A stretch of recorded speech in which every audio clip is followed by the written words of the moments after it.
So, when it comes to the holiday season, why do you celebrate? What are you celebrating? Whether it's Hanukkah, Christmas, Kwanzaa, Diwali, what are you celebrating?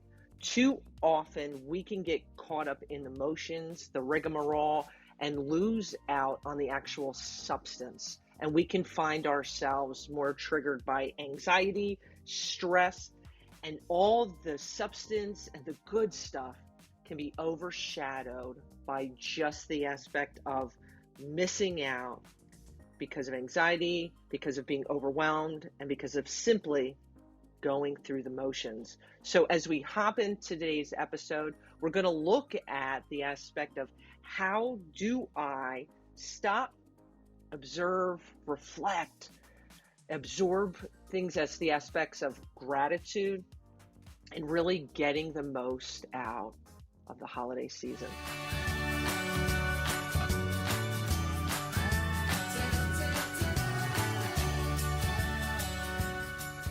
The reason for the season. Why do you celebrate the season that you're celebrating? And you could say, well, that's simple, but for a lot of people, it isn't. We can be kind of sucked into this vacuum of commercialism, obligation, and craziness, stressors that can really just detract, wring out all things that hold substance to this time of year. So the question for you is, what is the reason for the season?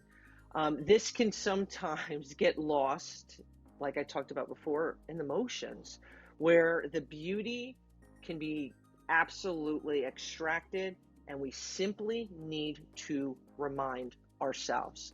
So I'm going to let you know the reason for the season that I celebrate for myself and my family.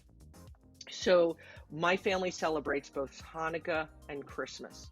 So Hanukkah is quickly approaching, and it's a celebration of lights, right? How God's sovereignty, God just coming through his beauty in a time of darkness, in a time of desperation, and how God is, and will always be there, be present. And it's something that I just look forward to every year, to taking time to reflect. It's not just 8 evenings of presence, let's do this, but taking time for prayer, taking time for reflection, and taking time to thank God for his blessings in our past, present, and future. We also celebrate Christmas. Christmas being just this beautiful, sacred, holy time of year where it's a reflection of I am acknowledging that Jesus Christ, the Savior, the Messiah, was born in Bethlehem. I had the privilege, holy cow, a number of years ago of actually going to Bethlehem. And it was like, this is where the Son of God was born. This is where it began, and the promises that then attached to that God's Son came down in the flesh. And then, we go later down in the year, and it's celebrating his resurrection, right? That's Easter. But during Christmas, taking time, like it's not about, we could get so caught up in the presents, in the glitter, crazy glitter that you can never find till months later. The stuff, we can get so sucked in to the stuff, sucked in to these layers of like obligation as a parent, as a sibling, as a friend, as a coworker, where you're like, I have to do this, I have to do that. And we lose out on what the season, what the holiday, like Christmas, I think has become kind of just this explosion of stuff, right? From, seeing Santa Claus to this is my list, that's my list that I want, that my kids need. And with that, it's like, holy cow, I think so many of us can get caught up in this. I'm so stressed out from the holidays instead of I look forward to the beauty, to the substance, to the richness. And so how do we replace that? How do we get back to where we need to get back to? Well, I think it's asking yourself the simple question, what am I celebrating? Am I celebrating? Am I celebrating stuff, or am I celebrating the real reason for the season?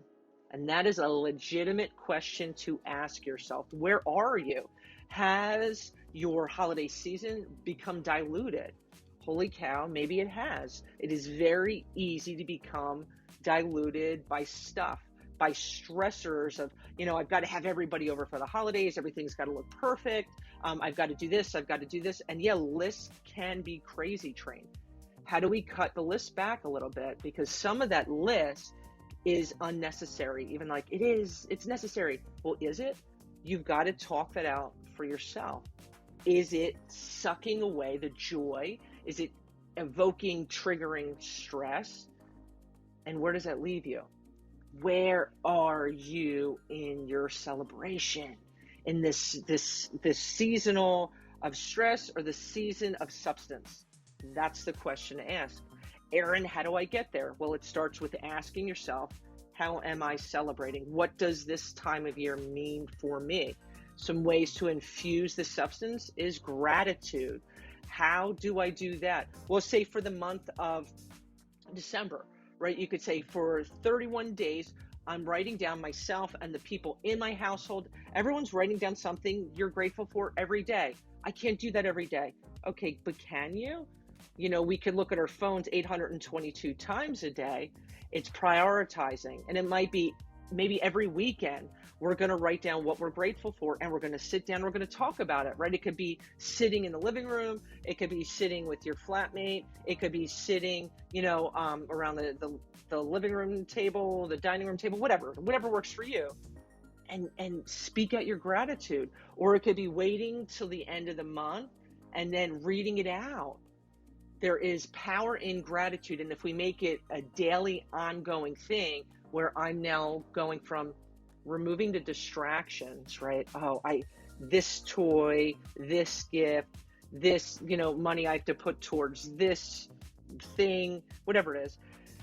And it's taking time to pause, to take a deep breath, and to give gratitude. And that putting it in a box, putting it in a, huge like mason jar, whatever it is, where it's visible. We're writing visibility.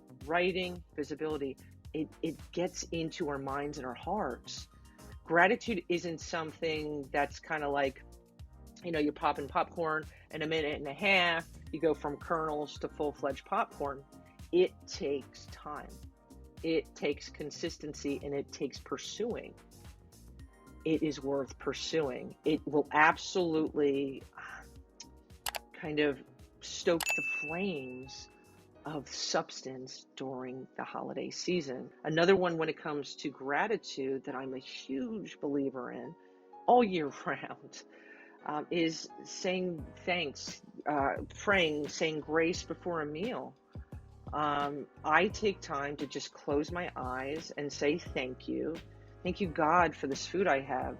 Thank you for my family. Thank you. Whatever it is, when we pause to give thanks, it is something that we become disciplined with, and life is less about us and more about taking time to be grateful and pausing and reflecting on what we have. Well, I'm thankful, Aaron. Okay, not saying that you're not, but are you taking time? If you look at the food that you're about to eat, how many places around the world there's people going hungry that include within your own country, your own state, county, whatever it is? Are you taking time to give thanks and instilling this value in our kids and ourselves and our loved ones? And I've had people say, well, Aaron, I don't really believe in God. Okay, but are you still thankful? Are you still thankful? Take time to give thanks. Before meals, before you go to bed, give thanks. The attitude of gratitude, infusing that to all aspects of our life, can and will change things if we're willing to put forth the effort. Absolutely has the ability to do that. It's up to us. Another aspect of this, of creating that substance, that richness, is community. Community. Not going at the holidays with just your family, about you, about your kids. And this might ruffle some feathers, but that's not what it's about. It's about community. Somebody within your neighborhood that maybe has lost a job or lost somebody that they care about, or they are really going through some tough times, make them a meal and leave it at the doorstep, leave a gift card, offer to take them out to coffee. It's taking time, inviting somebody over for dinner. It really can come in a lot of different form. A lot of restaurants, grocery stores have trees or something that has, like, you can adopt a young person, you can adopt a family, and complete their wish list for Christmas, for the holidays. How amazing is that? You could go in with people in your work and say, we're going to adopt this person and we're going to rock out the Christmas for them, Hanukkah for them. We're going to do it. And I will tell you how awesome it is to go shopping, going down the aisle, or even if you're on Amazon and you're looking for someone else. It's this endorphin infused level of awesomeness that it's like, I'm going to kind of go kindness ninja community for this person, for this family. It's really, really cool. It's another layer of providing and laying the groundwork for substance during the holiday season. It is absolutely awesome. Some other things could be mailing notes to people that they're by themselves during the holiday season, or maybe you just haven't seen them in a really long time. Hey, I just wanted to let you know I was thinking about you, and I hope you have a wonderful season and how much you mean to me, fill in the blank, whatever that means, and connecting with other human beings. There has been a heck of a lot that has gone in the past 2 years with so many people, everybody. So taking time to write a note, a postcard, sending a text, and getting our fingers into the roots of community will absolutely add richness to our hearts, add substance to this time of year, but also create that ripple wave domino effect for the people around us. There is nothing to lose in that pursuit of focusing with that connection during this time of year. And it allows those distractions of things that really don't matter when it comes to the holiday season to kind of just fade. And for the things of substance to just seem brighter and fuller and richer. And it just keeps us focused. And how awesome is that? The last thing we're going to look at is have fun. Too often we take ourselves and the 39, 52 days of the holiday season, whether you start at Thanksgiving or, until the end of the calendar year, that we could get so worked up and stressed out on how things are supposed to be and what we need to do and checking things off my list, that we could literally just have no fun. We're so stressed. What? Oh my gosh. Right? We're just on edge. Less focus on the frazzle and more on the moment. Think about that. Man, we can let moments just kind of slip through our fingertips and miss out on so much.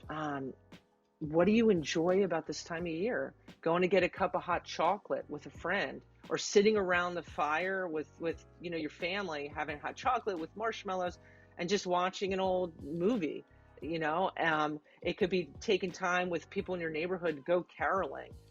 It could be just having a bonfire in your backyard. I'm just trying to think of some things, having a craft night. We're going to make this, super cool snowman, or we're making this glow in the dark menorah. Whatever it is, get excited, laugh, listen to fun music, and just give yourself permission to have fun. Way too many of us are walking around wired just super tightly and missing out on so much of the present, because all that's happening is looking at everything that needs to happen, that should be done, and all these future things that lead us to just diluting the present, and in 100% of the time diluting what's to come, because we're just frazzled and dazzled by things that are just not of substance. So it's asking yourself in the next few weeks, how do I do this? How do I change it? Well, I just gave you some ideas. Write them down, talk about it with somebody that is in your family, under your roof, that you work with, a friend, and say, listen, I'm tweaking the sails and I'm ready to rock out some substance during the holiday season, and know that it can happen. I appreciate you tuning in. If you enjoyed today's episode, give it a thumbs up. Be sure to subscribe to the Goodness Chick YouTube channel. Thank you for listening, my friends.